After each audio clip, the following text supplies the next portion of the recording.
of them getting to a Super Bowl? We'll talk about that. Plus, we all know that the Los Angeles Lakers are the favorites to win the chip again after all of these moves they've made over the past few days. But who's the biggest threat in the Western Conference to those Lakers? And of course, the Ravens, the Steelers, Thanksgiving night.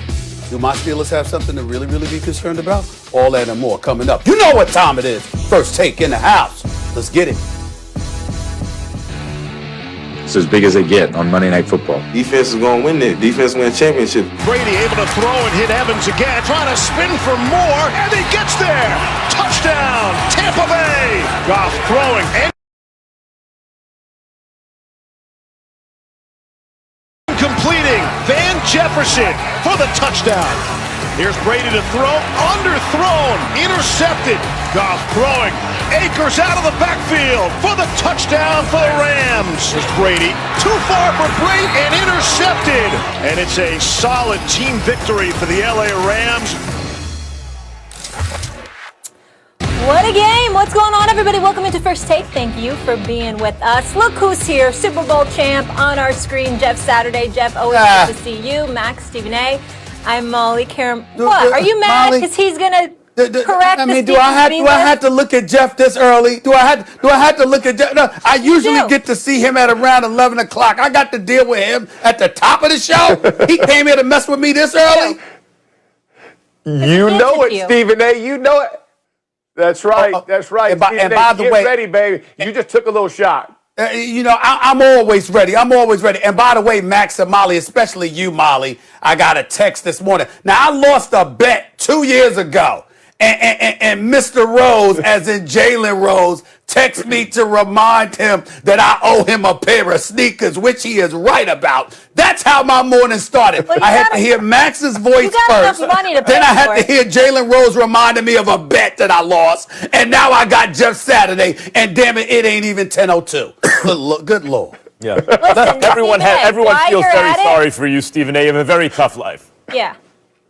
Stephen A., why don't you pick up some his and hers? I'm a size 8.5. I won't be mad at you. Christmas is right around the corner. I got you. I got you, Molly. For you, I will do that. I will do that.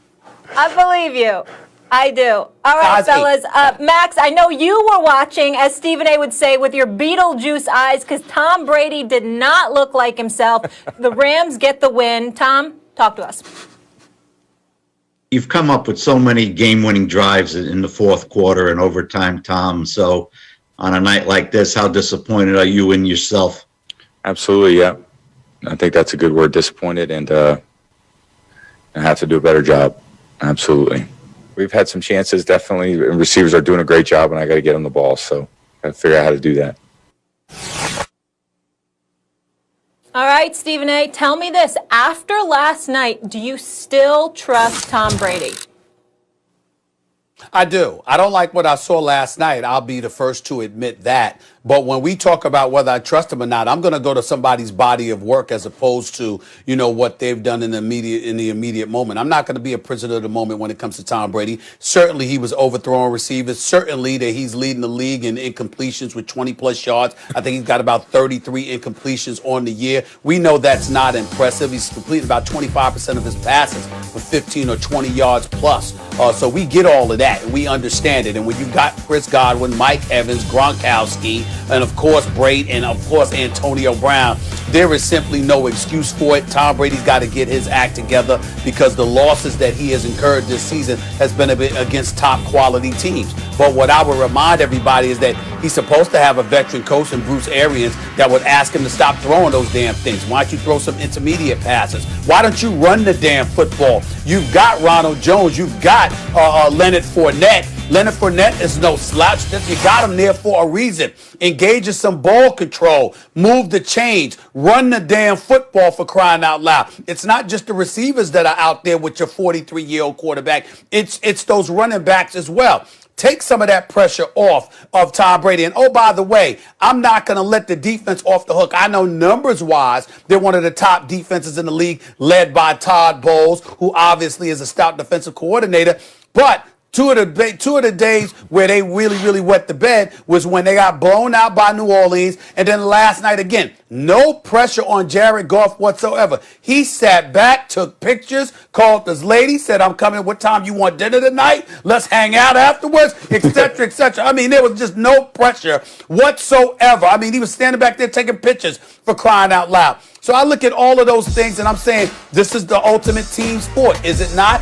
It's football. It's not just one side of the ball. It's three sides of the ball. Special teams. It's defense. It's offense. It's also not just a quarterback. It's your head coach. It's your offensive coordinator. This is about the third time this year. Correct me if I'm wrong, Jeff Saturday. This is about the third time this year, at least, that we have looked at the Tampa Bay Buccaneers and said schematically, we are not impressed with the game that's been called by Bruce Arians and Byron Leftwich.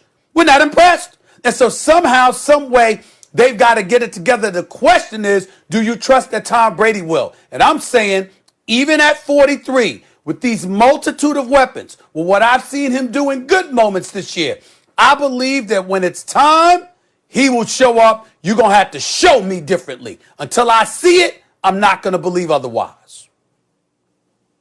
When we ask the question, do you still trust Tom Brady? We mean in the moment of truth, game on the line. Here's the ball. You got a minute left or something like that. Are you going to lead him down the field? That's really what we're talking about, because I have acknowledged Tom Brady can still play quarterback. At his age, it's remarkable. And yes, he has weapons all around him. Whatever you want to say about Bruce Arians right now, Bruce Arians is a well-respected and good NFL head coach, right? I know one's saying Bruce Arians is no good, or that people don't respect Bruce Arians. He has a solid reputation. So, look, do you still trust Tom Brady? They really needed a win last year in New England against Miami on the, in the last week of the season. Last game of the season, they needed that win in Miami so they could have a bye in the first round, so they could have home field.